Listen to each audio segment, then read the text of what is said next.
Welcome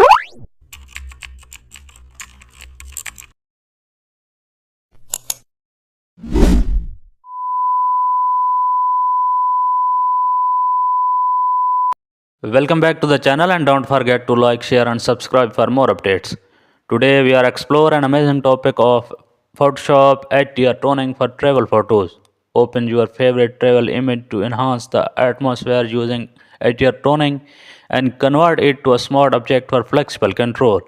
Open the HDR toning menu to start improving dynamic range, increase strength to emphasize scenery details, and also adjust details for sharp and vivid elements, lower highlights to bring back sky textures, boost shadows to uncover hidden architecture, adjust gamma to maintain natural tone,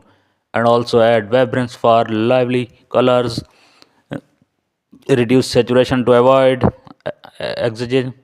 modify exposure to maintain balance, mask